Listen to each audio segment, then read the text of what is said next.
Tere! Täna olen tulnud siia väikse järve peale õngitsema ja tahaks teilegi jagada väikseid õpetusi ja algtõdesid, kuidas alustada õngitsemist.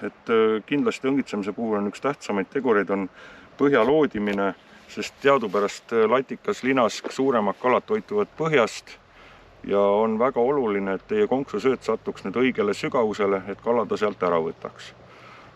Väga tihti lugu ma olen järvede ääres täheldanud olukordasid, kus kalamehed püüavad väga valedelt sügavustelt ja kahjuks nad ei saa ka kala sellepärast. Selle jaoks on poodides meil olemas müügil loodimistinad, neid on erinevate suurustega. Õngitsemisel ütleme nii 2-3 grammise ujukiga soovitaks kasutada niisugust 5-7 grammist loodimistina. Ta ei vaju liialt muda sisse ja saab suht tõepärase tulemuse. Nüüd näitan lähemalt, kuidas see protseduur välja näeb. Loodimistinal on külje peal on aas, konks läheb läbi aasa, all on nüüd korkmaterjal, osadel on svamm, Stonfo loodimistinadel käib niisugune vedruga klõkats, mille taha saab konksu kingitada. Ja esmalt asetame loodimistina konksule nii ja viskame soovitud kaugusele. Hakkame üldiselt kaugemalt alati ettepoole tõmbama. Praegu minu see loodimistulemus näitas, et mul on liiga madalal ujuk. Tõmmates järjest kalda poole, tunnetame ära randid, kus kala võib looduslikult toituda. See on eeldus, kui algul sissesöötmist alustada, söödate kohe kalale pea pähe. Selle sügavuse pealt hakkas mul tekkima kerge tõus. Tähendab, minu õige püügikaugus oleks selle loodimise käigus nüüd pool meetrit kaugemalt, meeter-pool kaugemalt. Nii, järgmine etapp. Proovime ka vasakult poolt ära, sest teinekord on ka vasakul paremal pool niisugused randid.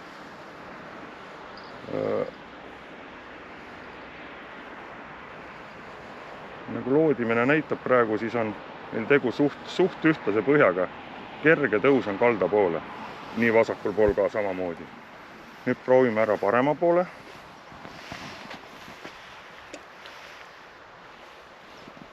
Nii, paremal pool kaugemal, ütleme nii, et täpselt samad sügavused.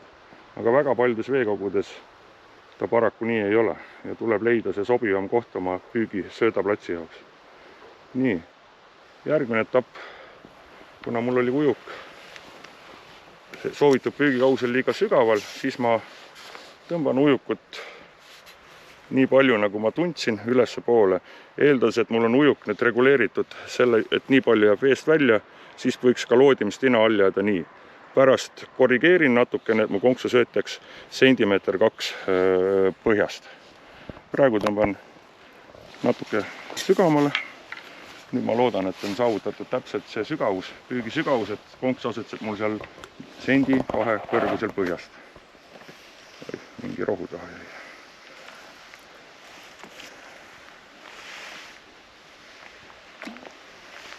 Rulliga õngega on nüüd natuke teistmoodi, kui püük käib kaugemalt.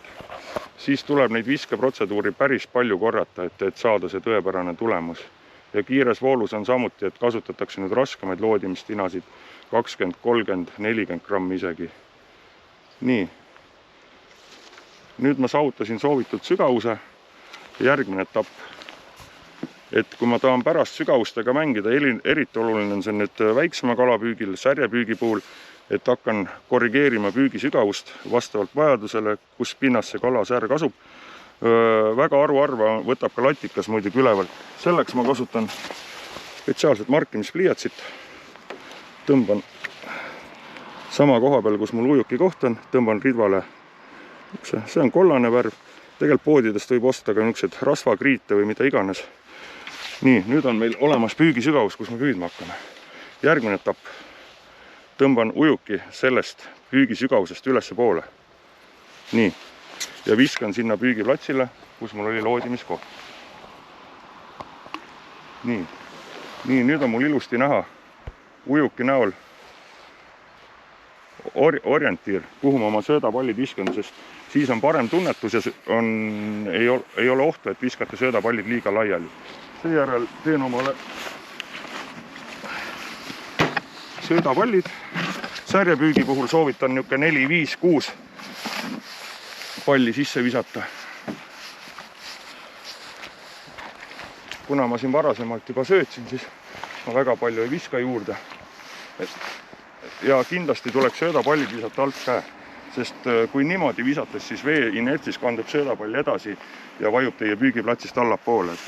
Et tähtis on, et alt käe visata suure kaarega, et siis ta konkreetselt maandubki sinna kohta põhja, kus teil söödaplatsi tahtsite teha. Nii.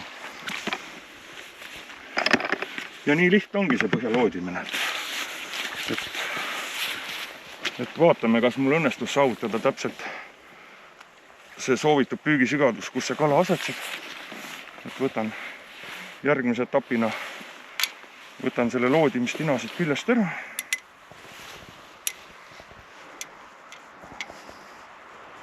Nii, nüüd on konks mul täpselt põhjast 1-2 senti kõrgemal. Järgmine etapp panen ujuki tagasi oma looditud pinnale selle juti järgi. Ja püük võib alata. Ei olnud keeruline, väga paljud kalamehed teevad seda protseduuri ikka nii valesti. Et see on niisugune kõige elementaarsem õngitsemise A ja O. Et kui te juba selle õigeti teete, selle loodimise ja söödaplallid sinna ühte punkti viskate, siis on ka edu garanteeritud.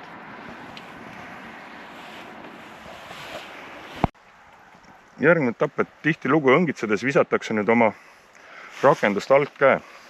Tegelikult seda tehakse, aga siis, kui on selja taga mingid takistused, alt käe visates on alati oht, et tinad lähevad ülesse sassi, kui teil on tinad seatud niisuguste vahemaadega, et seda rakendust veel tundlikumaks muuta. Et sel juhul alati lihtkäsikaga käib pise tagant selja. Et nii on nagu kõige, vaatame, et kuidas mul see loodimine õnnestus, kas see kala on seal ka kohe olemas. Tavaliselt algul tuleb püügiplatsile niisugune väike särg.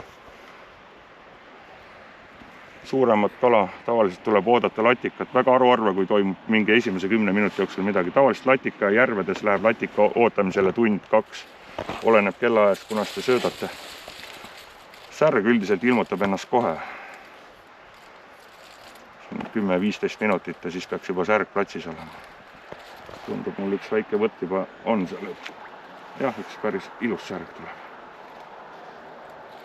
Ritt teeb ka väga fantast tööd, et soovitaks seda ritta kõigile. Tiim Salmad on hästi kiire ja konkreetne ja kala on väga mõnus temaga tõmmata. Ja samas ta kala väsitamisel töötab väga hästi. Selle ridvaga minu rekordsaagid on olnud 1,7 linask. Üks niisugune päris ilus särjakene siin kohe alguseks. Et aga mis seal ikka, edu teile õngitsemisel.